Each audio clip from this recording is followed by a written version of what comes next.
মসজিদের রাজনীতি বন্ধ করতে হবে। মসজিদ আল্লাহর ঘর, মসজিদে মানুষ নামাজ পড়বে, মসজিদে কোরআন শরীফ পড়বে, কিন্তু একটি রাজনৈতিক দল মসজিদে যাই রাজনীতি করে।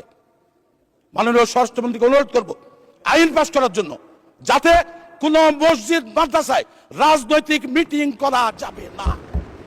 আর আজ বলা হয় মসজিদের মধ্যে রাজনীতি বলতে দেওয়া হবে না। এমন ভাবে কথা বলে বাংলাদেশে ধর্ম নিয়ে রাজনীতি করতে দেওয়া হবে না, মনে হয় যেন বাপ এই বাংলাদেশ ওর বাপের সম্পত্তি আর আমরা ঘর জামাই থাকি। মসজিদে নববী ছিল এই রাজনীতির প্রাণ কেন্দ্র। মসজিদে নববী কি ছিল? রাজনীতির প্রাণ কেন্দ্র। রাসূলুল্লাহ এখানে বসেই রোম শাম পারস্য বিজয়ের পরিকল্পনা করতেন। এখানে বসেই ওহদ বদর হুনাইন ইয়ারমুক যুদ্ধের সৈন্য রিক্রুট করেছেন মসজিদ নববীর ভেতরে বসে। এখানে বসে রাষ্ট্রদূতদের সঙ্গে সাক্ষাৎ প্রদান করেছেন, বিচার ফয়সালা করেছেন মসজিদের মধ্যে। আর আজ বলা হয় মসজিদের মধ্যে রাজনীতি বলতে দেওয়া হবে না।